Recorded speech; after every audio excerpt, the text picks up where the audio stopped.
अब हम ऑप्शंस पे पहुंच रहे हैं, ऑप्शंस को और डेप्थ में करने के लिए। इससे पहले हमने ये अंडरस्टैंड किया कि मार्केट में डेरिवेटिव्स की इंपॉर्टेंस क्या है, कितना बड़ा वॉल्यूम है, कितनी बड़ी मार्केट है, प्रोडक्ट वाइज कहां कहां कितना कितना पोर्शन है डेरिवेटिव्स में, यानी फॉरेन एक्सचेंज में 90% है, इक्विटी में 2% है। फिर हमने ये भी अंडरस्टैंड किया कि डेरिवेटिव की दिल से निकली हुई डेफिनेशन क्या है, डेरिवेटिव्स का मतलब क्या है दिल से। फिर हमने ये भी देखा डेरिवेटिव्स में क्या क्या प्रोडक्ट है, यानी कि एक था खुदा की कसम जिसको हमने फॉरवर्ड एंड फ्यूचर बोला, यानी फॉरवर्ड हम बैंक के साथ जब करते हैं ओवर द काउंटर, या फ्यूचर जब हम एक्सचेंज के साथ करते हैं। फिर हमने ये भी देखा कि फॉरवर्ड और फ्यूचर में तो मैंने एक ऑलरेडी फ्रीज कर लिया एक रेट, खुदा की कसम खा ली, हमने शपथ ले ली। बट कई बार एक ऐसा प्रोडक्ट भी आया जिसमें कई बार आपको जो भी बेटर है आपने वो ले लिया, यानी कि अगर खुदा की कसम में तो सिर्फ एक ही रेट था, यानी अगर हमने 46 पे फिक्स कर रखा है, मार्केट में रेट चाहे 50 है चाहे 40 है, आपको 46 ही मिलेगा। बट ऑप्शन में क्या है, अगर आपके ऑप्शन में 46 का प्राइस दिया हुआ बैंक ने, तो बैंक ने या एक्सचेंज ने, तो अल्टीमेटली अगर मार्केट में रेट 50 है, आप मार्केट में $50 पे बेचना चाहोगे, 46 पे नहीं बेचना चाहोगे। सिमिलरली अगर मार्केट में रेट 46 से कम है, तो आप बैंक के पास जाओगे, बैंक से कहोगे आपने मेरे को ये चॉइस दे रखी थी, तो अल्टीमेटली मैं आपको डॉलर बेचना चाहता हूं 46 पे। अब हम इसके और डेप्थ में अब हम ऑप्शन के अंदर जाएंगे। बट ऑप्शन में जाने से पहले एक बैकग्राउंड चेक हम बेसिकली थोड़ा फॉरेन एक्सचेंज के ऊपर कर रहे हैं, क्विक वाला। बाय डिफॉल्ट जब भी कोई मार्केट में रेट लिखा होता है, से फॉर एग्जांपल लिखा हुआ है 61.20/25, यानी कि मैं बोल रहा हूं डॉलर रुपी 61.20/25 है ये रेट। बट ऑफ कोर्स जो भी बाय डिफॉल्ट रेट होता है इसको हम स्पॉट रेट बोलते हैं। स्पॉट रेट यानी कि वो रेट है जिस रेट पे हम कॉन्ट्रैक्ट आज कर रहे हैं, बट इसका सेटलमेंट परसों होगा, यानी spot rate is nothing but T+2 rate. यानी से फॉर एग्जांपल अगर कोई एक्सपोर्टर है, एक्सपोर्टर ऑफ डॉलर लेटर से, यानी उसने माल बेचा, उसके पास डॉलर्स आए, अब वो बैंक को डॉलर बेचना चाहता है, यानी कि he is a seller of dollar. तो जब वो मेरे को डॉलर सेल करेगा, मैं बैंक का बंदा हूं, मैं उसको रुपए दूंगा, बट ऑफ कोर्स रुपए ये कम है और ये ज्यादा है, बट ऑफ कोर्स हम कम रुपए देंगे, बट ऑफ कोर्स इससे भी कम देंगे, जो कि फॉरेन एक्सचेंज का एस्पेक्ट है, मैं उसको कवर नहीं कर रहा, मैं अज्यूम कर रहा हूं कि ऑलरेडी ये कवर हो चुका है। तो इसलिए मैं ये कह रहा हूं कि जब भी मैं रेट फिक्स करूंगा, लेटर से मैंने उसको फिक्स किया 61 का रेट, यानी मैंने कॉन्ट्रैक्ट किया आज 7 अक्टूबर 2014, यानी दोपहर को 2 बजे क्लाइंट का मेरे को फोन आया कि साहब मेरे को $1 बेचना है। मैंने उसको कहा सर रेट आपको मिलेगा 61 का, मार्केट में रेट 61.20 चल रहा था, बट मैं 61.20 पे थोड़ा ना करूंगा, उसको कम रुपए दूंगा, कुछ मैं भी तो कमाऊंगा एज अ बैंकर। तो लेटर से मैंने उसको 61 दिया, यानी 20 पैसे मैंने कमाए। जो जब मैंने उसको 61 दिया और अगर उसने फ्रीज कर लिया वो कॉन्ट्रैक्ट, यानी कि आज जो 7 अक्टूबर 2014 वाले दिन जो कॉन्ट्रैक्ट फ्रीज हुआ, इसकी सेटलमेंट 9 अक्टूबर को होगी, यानी उसको 61 रुपीज जो उसके अकाउंट में क्रेडिट होंगे वो 9 अक्टूबर को होंगे। बट ऑफ कोर्स उसका डॉलर मेरे को मिल जाएगा और उसको रुपए मिल जाएंगे। वाइसा वर्सा अगर वो इंपोर्टर हुआ, इंपोर्टर यानी उसने माल खरीदा है, उसको पेमेंट इंटरनेशनल करेंसी में करनी है, लेटर से डॉलर में करनी है, वो हिंदुस्तान में बैठा, उसकी जेब में रुपए हैं, वो रुपए लेकर मेरे पास आएगा, मैं तो बैंकर हूं, ट्रेजरी बैंकर, मैं उससे रुपए लूंगा और उसको डॉलर दूंगा, बट ऑफ कोर्स कम रुपए थोड़ा लूंगा, ज्यादा रुपए लूंगा, इतने भी क्यों लूंगा, इससे ज्यादा लूंगा, यानी कि 61.25 से भी ज्यादा लूंगा। से फॉर एग्जांपल मैंने उसको रेट दिया 61.50, इसका मतलब ये मैं उससे 61.50 रुपीज आज ले लूंगा और उसको डॉलर दूंगा। कब दूंगा? बट ऑफ कोर्स परसों, T+2, क्योंकि मैंने बताया spot rate is nothing but T+2 rate.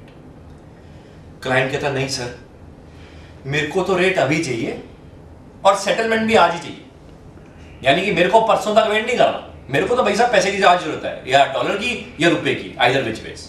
यानी अगर एक्सपोर्टर है तो रुपए की आज जरूरत है, और अगर इंपोर्टर है, इंपोर्टर ऑफ डॉलर, तो कहता है मेरे को डॉलर की आज जरूरत है। जिस केस में मैं उसको आज का रेट दूंगा जिसको हम बोलते हैं कैश रेट। कैश रेट यानी कि आज का रेट, यानी टी यानी कि ट्रांजैक्शन डेट, यानी टुडे, यानी आज, अभी इसी वक्त, यानी आज ही सेटलमेंट हो जाएगी इसकी। कई क्लाइंट कहते हैं नहीं साहब मेरे को ना तो आज चाहिए ना परसों चाहिए, मेरे को कल चाहिए, कल का रेट आज ही बता दो।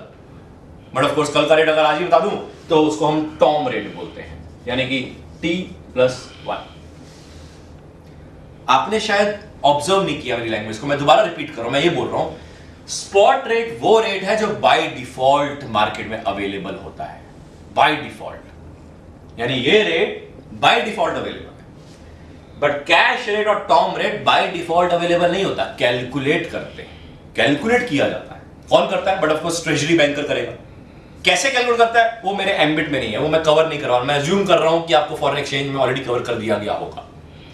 इसका मतलब ये spot rate by default rate, cash rate calculated rate, term rate calculated rate, और बाय डिफॉल्ट हम हमेशा किस पे खड़े होते हैं? स्पॉट रेट पे। यानी कि अगर ये नंबर लाइन हो जाए और मैं हमेशा स्पॉट पे खड़ा हूं, यानी कि T+2 पे खड़ा हूं, तो अगर मेरे को कैश रेट लेना है तो मेरे को 2 दिन बैकवर्ड में कैलकुलेशन करनी पड़ेगी। मैं ये नहीं कह रहा कि 2 दिन पहले का रेट क्या था, यानी आज डेट है 7 अक्टूबर 2014, मैं ये नहीं कह रहा 5 अक्टूबर का क्या रेट था, वो तो था, वो तो हो गया, वो तो हो चुका।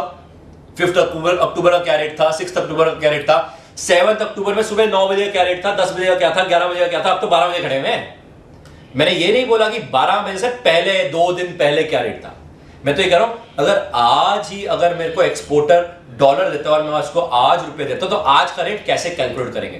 बाय डिफॉल्ट मेरे पास जो रेट है वो कब का है? परसों का रेट, परसों का सेटलमेंट का रेट मेरे पास आज अवेलेबल है बाय डिफॉल्ट। तो अगर मेरे को आज की सेटलमेंट का रेट निकाल रहा है तो यानी मेरे को 2 दिन की कुछ कैलकुलेशन करनी पड़ेगी, जो कि मैं करा नहीं ना, एज आई मैं रिपीट टेलीकास्ट बोल रहा हूं कि अल्टीमेटली ये मैं अज्यूम कर रहा हूं कि आपने कर लिया होगा।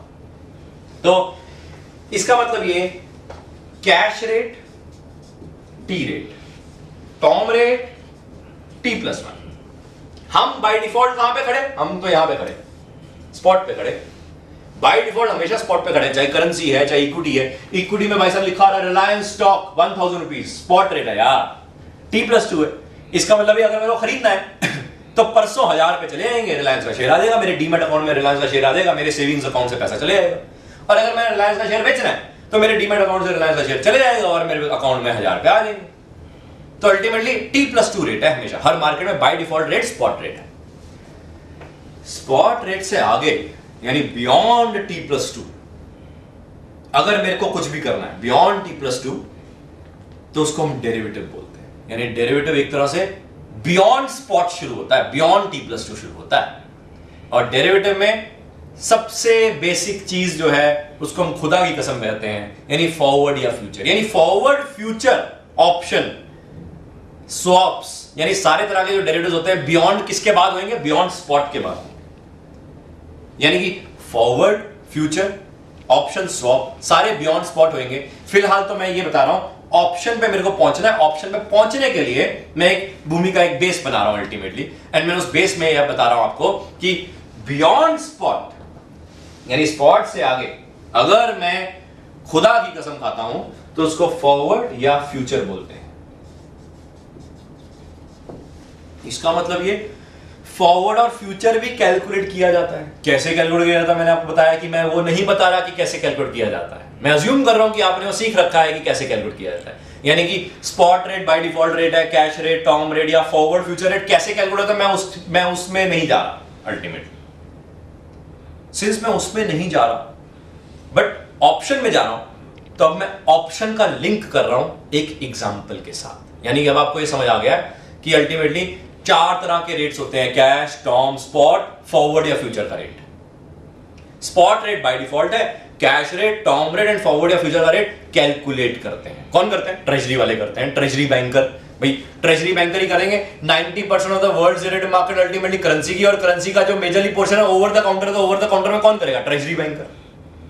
इसका मतलब ये cash rate, spot rate, forward rate कैसे कैलकुलेट किया, कितना कैलकुलेट किया, ये मेजरली किसको आता है? ओनली आता है ट्रेजरी बैंकर्स को अल्टीमेटली। अब हम ऑप्शंस पे जा रहे हैं। ऑप्शन को समझने के लिए ऑप्शन को समझने के लिए एक एग्जांपल को जो मैंने दोबारा पहले दिया था उसी को मैं दोबारा दे रहा हूं, थोड़ा फास्ट दे रहा हूं। यानी पहले मैं एग्जांपल दिया था पहले वाले वीडियो में, एंड उसी एग्जांपल को मैं रिपीट टेलीकास्ट कर रहा हूं थोड़ा फास्ट वे में। हमने डिस्कस किया था कि मैं एक एक्सपोर्टर हूं, मैं आज माल बेचना चाहता हूं। यानी 7 अक्टूबर 2014 को मैं माल बेचना चाहता हूं। मेरा मार्कर का जो कॉस्ट ऑफ प्रोडक्शन है वो 42 रुपीज है। मैं प्रॉफिट कमाना चाहता हूं 3 रुपीज, यानी 45 रुपीज पे बेचना चाहता हूं। मैंने आज 7 अक्टूबर 2014 में अंग्रेज को फोन मिलाया, मिस्टर जॉर्ज उसका नाम था, और जॉर्ज को बोला, हे मिस्टर जॉर्ज मैं पेन बेचना चाहता हूँ। उसने कहा बेच दो, कितने बेचोगे? मैंने भाई साहब 45 रुपीज में। वो कहता नहीं रुपीज नहीं मेरे को समझ आता। मैंने बैंक को फोन मिलाया, बैंक कहता आज का rate 45 rupees is equal to $1। तो मैंने it will cost you $1। George कहता बेचना, कोई चक्कर नहीं है, $1 का मेरे को खरीदने में मैं तैयार हूँ। मैंने एक्सपोर्ट करना शुरू किया, 1 साल बाद वो पेन उसके पास पहुंचा। 1 साल के बाद मार्केट में रेट हिल सकता है, 45 से कम भी हो सकता है, 45 से ज्यादा भी हो सकता है। 45 से ज्यादा होने की मेरे को उम्मीद नहीं है, मैं तो कष्ट से मरने वाला कस्टमर हूं, और मैं 45 से ज्यादा चाहता भी नहीं। मैं तो चाहता हूं भाई साहब 45 मिल जाए, ताकि अल्टीमेटली जो मेरा प्रॉफिट मार्जिन है 3 रुपए वो तो इंटैक्ट हो। बट अगर 45 से कम हो गया तो मैं तो रुल जाऊंगा। उससे बचने के लिए मैंने बैंक को बोला भाई साहब कुछ जुगाड़बाजी कर दो, कुछ कॉन्ट्रैक्ट कर दो, कुछ खुदा की कसमें खा लेते हैं हम इकट्ठे मिलके कि फ्यूचर में या फॉरवर्ड में, यानी 1 साल बाद जब जॉर्ज मेरे को पैसा देगा तो मैं और आप आज ही कसम खा लेते हैं 7 अक्टूबर 2014 को कि 6 अक्टूबर 2015 में जब मेरे को पैसा आएगा तो मेरा एक ही रेट आज ही फ्रीज हुआ हो, जिस रेट को हमने फॉरवर्ड या फ्यूचर डिस्कस किया था। बट फॉरवर्ड या फ्यूचर लेटर से बैंक ने 7 अक्टूबर 2014 को जब कैलकुलेट किया होगा, यानी कि कैलकुलेट कैसे किया होगा वो नहीं मैं बता रहा, तो अज्यूम कर रहा हूं कि उसने कैलकुलेट किया होगा कि स्पॉट 45 और कुछ कैलकुलेट करके लेटर से रेट बन गया 46। यानी अगर फॉरवर्ड या फ्यूचर खाया होता, यानी खुदा की कसम खाई होती, तो यानी कि 1 साल बाद अमन अपना डॉलर 6 अक्टूबर 2015 को बैंक को बेचेगा 46 के रेट पे, एंड बैंक 1 साल बाद $1 अमन से खरीदेगा 46 के रेट पे। बट मुद्दा ये है, अगर उस दिन 6 अक्टूबर 2015 वाले दिन मार्केट में रेट 46 से ज्यादा हो गया तो अमन लालची हो जाएगा। अमन कहेगा अरे मैंने ये क्या कर डाला, मैंने क्यों खुदा की कसमें खा ली, काश मैंने ऐसा कोई प्रोडक्ट लिया होता जिसमें मेरे को गारंटेड रेट 46 होता। बट अगर मार्केट में रेट 46 से ज्यादा होता तो मेरे को वो मार्केट का रेट मिल जाता। यानी अगर मार्केट में रेट 46 से कम है, यानी कि उस दिन 6 अक्टूबर 2015 वाले दिन मार्केट में रेट है 43, मेरे को 46 मिल जाए। बट मार्केट में रेट अगर आया 50, मेरे को 50 मिल जाए, मेरे को 46 में कोई इंटरेस्ट नहीं है। यहां पे कहानी शुरू होती है ऑप्शन की। यानी मैं बैंक को बोलूंगा कि भाई साहब मेरे को खुदा की कसमें नहीं खानी, कोई ऐसा जुगाड़ बताओ कि आप और मैं कॉन्ट्रैक्ट कर लें 46 पे, बट आप गारंटी कर दो कि मिनिमम रेट 46 है, और 1 साल का बाद जब मार्केट में रेट 46 से ज्यादा हो तो मैं मार्केट में चले जाऊं, आपसे 46 ना लूं। बैंक कहता पागल हो गया है, पागल, तू हमेशा खुश कैसे रह सकता है, तू तो कष्ट से मरने वाला कस्टमर है, तू तो खुदा ही कसमें खाएगा। क्लाइंट कहता साहब कोई तो जुगाड़ होएगा जिसमें मेरे को इच्छा मिले, ऑप्शन मिले। बैंक ने कहा अच्छा, यानी कि तू ऑप्शन मांग रहा है, और ऑप्शन एक डेरिवेटिव का एक प्रोडक्ट है जिसमें इच्छा दी जाती है कि जो भी रेट तेरे को बेटर हो तू वो ले ले। मार्केट में रेट बेटर है वो ले ले, मार्केट वाला रेट बेटर नहीं है, मेरे साथ जो कॉन्ट्रैक्ट किया हुआ रेट है वो बेटर है वो ले ले। यानी एक्सपोर्टर के केस में बेटर कौन सा होएगा, जिस रेट में मैं ज्यादा में डॉलर बेच पाऊं वो रेट बेटर होएगा। इंपोर्टर के लिए कौन सा रेट बेटर होएगा, जिस रेट में मैं कम पे खरीद पाऊं वो रेट बेटर होएगा। ये समझ आता है? तो अल्टीमेटली आपको होल्ड तो नहीं करना। तो अल्टीमेटली अगर मैं एक्सपोर्टर ऑफ डॉलर हूं, यानी सेलर ऑफ डॉलर, मैं ज्यादा रेट पे बेचना चाहूंगा, और अगर मैं इंपोर्टर ऑफ डॉलर हूं, यानी कि खरीदना चाहता हूं डॉलर, तो मैं कम रेट पे खरीदना चाहूंगा। एंड वहीं से शुरू होता है ऑप्शन की कहानी। ऑप्शन 4 तरह के होते हैं, यानी कि 4 टाइप्स ऑफ ऑप्शन होते हैं। वैसे 2 तरह के होते हैं जिसको हम बोलते हैं पुट एंड कॉल। तो हर जनता ये कहती है पुट मतलब बेचो, कॉल मतलब खरीदो, हर किताब भी ये बोलते हैं पुट मतलब बेचो, कॉल मतलब खरीदो। बट नहीं, मैं तो ये बोल रहा हूं पुट और कॉल के 2 और वर्जन है, यानी 4 बोल रहा हूं मैं। यानी पुट और कॉल से 4 ऑप्शंस बनी। हां, ये 4 ऑप्शंस का कॉम्बिनेशन बन जाए तो उसको स्ट्रेटजी बोलते हैं। यानी कि पुट और कॉल 2 चीजें हैं, 2 नाम हैं, 2 नामकरण हैं। कई लोग कहते हैं पुट का मतलब है बेच, कॉल का मतलब है खरीद। मैं ये नहीं बोलता, मैं तो कहता हूं पुट एंड कॉल 2 नामकरण है। इन 2 नामकरण के आगे कुछ लग जाता है, वो लगने के बाद ये 4 बन जाते हैं, यानी 4 ऑप्शंस है मेरी नजर में। और ये 4 ऑप्शंस का जब कॉम्बिनेशन बन जाता है उसको स्ट्रेटजी बोल देते हैं। तो अब देखते हैं ये 4 ऑप्शंस क्या क्या हैं। पहला है bye put option. But of course option कर रहे हैं तो ऑप्शन में बाय पुट ऑप्शन बोल दिया मैंने। यानी कि एक आदमी ऑप्शन यानी इच्छा यानी कि राइट खरीद रहा है, यानी बाय। बाय का मतलब क्या है, बाय खरीद रहा हूं। बाय क्या खरीद रहा हूं, पुट ऑप्शन। अब पुट ऑप्शन खरीद रहा हूं भाई एक आदमी खरीद रहा है तो एक आदमी बेच भी रहा है, यानी एक आदमी अगर बाय कर रहा है पुट ऑप्शन तो एक आदमी क्या कर रहा है, आदमी कर रहा है सेल कर रहा हूं पुट ऑप्शन, और क्या कर रहा हूं, यानी एक आदमी कर रहा है बाय पुट ऑप्शन तो दूसरा आदमी कर रहा है सेल पुट ऑप्शन।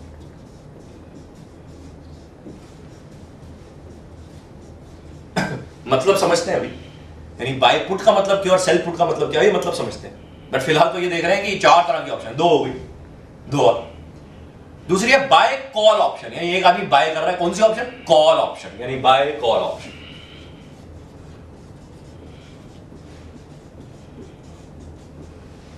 एक आदमी बाय कर रहा है कॉल ऑप्शन, दूसरा आदमी क्या कर रहा है, दूसरा आदमी सेल कर रहा है कॉल ऑप्शन, और क्या कर रहा है, यानी कि चौथी ऑप्शन हो गई सेल कॉल ऑप्शन।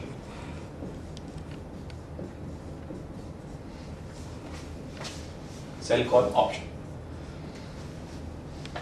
अब इनका मतलब समझते हैं। Buy put option, buy put का मतलब है बाय ऑप्शन कर रहा है, भाई साहब खरीद रहा है ऑप्शन, जो ऑप्शन खरीद रहा हो उसके पास तो इच्छा होगी, और क्या होगी, इच्छा यानी कि राइट होगी, चॉइस होगी, मेरी इच्छा है। भाई हम जब इंश्योरेंस खरीदते हैं हम कहते हैं ना मेरी इच्छा है भाई साहब मैं इंश्योरेंस का क्लेम लेने तभी आऊंगा जब गाड़ी ठुकेगी, और क्या, अगर गाड़ी ठुक भी जाओ नहीं लेना चाहता मेरी इच्छा है, ये थोड़ा इंश्योरेंस कंपनी घर पे आ जाए भाई साहब लेने नहीं आए क्लेम, ऐसा क्यों, ऐसा तो है नहीं। यानी जो आदमी इंश्योरेंस खरीदता है उसकी इच्छा है, सिमिलरली यहां पे अगर ऑप्शन जो खरीद रहा है उसकी इच्छा है, उसकी राइट है, यानी कि जो बाय पुट कर रहा है या जो बाय कॉल कर रहा है उनके पास इच्छा है, राइट है, ऑप्शन है, चॉइस है। यानी कि जो बाय पुट कर रहा है हम इसको बोलते हैं right to sell. Right to sell क्या, फिलहाल हम करेंसी की बात कर रहे हैं तो डॉलर की बात कर रहे हैं लेटर से, यानी जिसकी भी बात कर रहे हैं हम उसको बीच में लिखते हैं buy dollar put. Buy dollar put का मतलब राइट टू सेल डॉलर। यहां पे मैं लिख दूं बाय टाटा मोटर्स पुट, यानी राइट टू सेल क्या, टाटा मोटर्स का स्टॉक शेयर। अगर मैं लिख दूं बाय यूरो पुट मतलब क्या, राइट टू सेल क्या, राइट टू सेल यूरोज। यानी जिस भी चीज का अगर मैं इच्छा चाहता हूं उस चीज को मैं बीच में लिखूं। अगर मेरे पास राइट टू सेल डॉलर है तो दूसरे आदमी को खरीदना भी तो पड़ेगा, अगर मेरे पास राइट टू सेल है तो दूसरा आदमी खरीद रहा है, मैं इच्छा से बेचूंगा तो वो जबरदस्ती खरीदेगा। यानी कि अगर मैंने बाय पुट ले रखा है तो दूसरा आदमी था ना सेल पुट वाला। अगर मेरे पास राइट टू सेल है उसके पास क्या होगा, भाई मेरी इच्छा में जब मर्जी बेचूंगा, वो हमेशा क्या करेगा, हमेशा खरीदेगा, यानी भाई साहब जबरदस्ती खरीदेगा जैसे मर्जी। इसको बोलते हैं ऑब्लिगेशन टू बाय।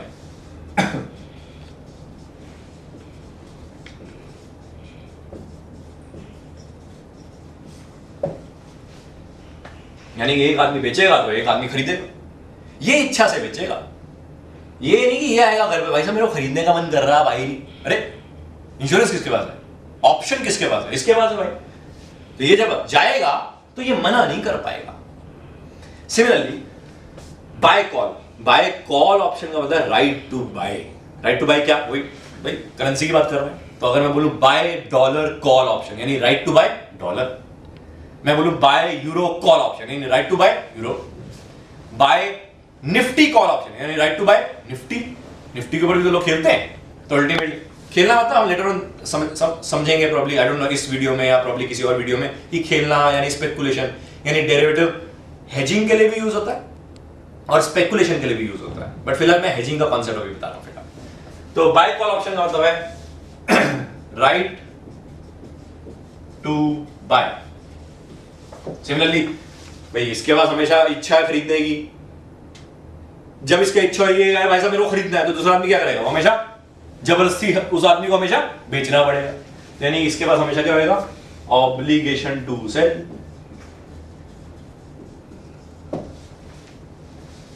यानी अब हमारे पास चार तरह की ऑप्शंस हैं, buy put, buy call, sell call, sell put, चार तरह की ऑप्शंस हो गई। मुद्दा तो दो था, नॉर्मली लोग कहते हैं अरे दो तरह की ऑप्शन होती है, एक पुट होता है कॉल होता है, पुट का मतलब बेचो, कॉल का मतलब खरीदो। मैंने नहीं, पुट का मतलब बेचो का, बाय पुट का मतलब है बेचो, सेल पुट का मतलब तो खरीदो। यानी ये किसने बोला कि पुट का मतलब बेचो ना, पुट का मतलब तो तब क्लियर होएगा जब उसके पीछे क्या लगा हुआ, उसके आगे क्या लगा हुआ, यानी बाय लगा, buy put right to sell हो गया, sell put obligation to buy हो गया। यानी आज के बाद कोई आपसे कहे भाई साहब पुट मतलब बेचो ना, उसे कहे पुट के आगे क्या लगा है, बाय लगा है, सेल लगा है। बाय पुट है तो राइट टू सेल है, सेल पुट है तो ऑब्लिगेशन टू बाय। यानी कि नामकरण के साथ जो उसका प्रीफिक्स लगा हुआ है पूरा भाई साहब मीनिंग ही चेंज हो गया। यानी पुट का मतलब बेचो, कॉल का मतलब खरीदो, ये सब ज्ञान छोड़ दो। अल्टीमेटली ज्ञान के ऊपर ज्ञान आया कि बाय पुट है, सेल पुट है, बाय कॉल है, सेल कॉल है, यानी 4 तरह की ऑप्शन है। इनमें से कोई भी कॉम्बिनेशन हो स्ट्रेटेजी बनती है। जैसे कि bye put buy call strategy बनती है, बचपन में पढ़ा होगा, सीए में पढ़ा होगा, स्ट्रैडल बोलते हैं इसको। मतलब मैं नेम्स नहीं बता रहा बट स्ट्रेटेजीज है। स्ट्रेटेजी मतलब कुछ भी हो सकती है। बाय पुट सेल कॉल बना लो, स्ट्रेटेजी बन गई। बाय पुट सेल पुट बना लो, स्ट्रेटेजी होगी। सेल पुट सेल कॉल बना लो, स्ट्रेटेजी बन गई। सेल पुट बाय कॉल बना लो, स्ट्रेटेजी। 2 क्यों लेनी, 3 ले लो। Buy put buy call sell put, strategy बन गई। यानी कि sell call buy put, strategy बन गई।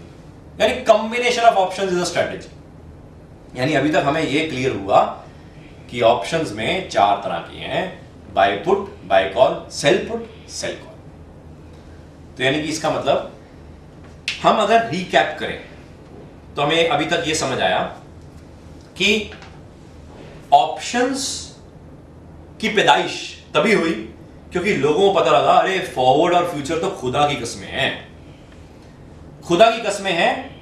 और जब खुदा की कसम खा लेते हैं तो नोशनल ग्रीड जाग जाता है जब मार्केट में रेट उससे बेटर मिल रहा होता है। उसके कारण हम आए कि भाई साहब कोई ऐसी चीज बताओ जिसमें मार्केट में रेट बेटर हो तो वो ले ले, मार्केट में रेट बेटर नहीं है तो आपके पास आ जाए, जिसके लिए ऑप्शंस पैदा हुआ। यानी एक तो हमने समझा कि ऑप्शन पैदा क्यों हुआ एग्जाम्पल के साथ। फिर हमने ये भी समझा कि अल्टीमेटली ऑप्शंस 2 तरह की नहीं 4 तरह की है। हाँ ठीक है, पुट और कॉल 2 नाम है बट उनको 4 तरह के बना दिया हमने। फिर हमने ये भी इंसानों का मतलब समझा, right to sell, obligation to sell, right to buy, obligation to buy. और अब हमने ये भी समझा कि एक तरह से कॉम्बिनेशन ऑफ ऑप्शंस को स्ट्रैटेजी बोलते हैं। अब हम इसके बाद कुछ इंपॉर्टेंट नोट्स लिखेंगे ऑप्शंस के ऊपर, यानी उन नोट्स को समझेंगे, फिर उसको माइंड में डालेंगे। एक बार समझ के माइंड में डाल के अल्टीमेटली फिर हम कोशिश करेंगे उनको और स्ट्रैटेजी में समझने की। ओके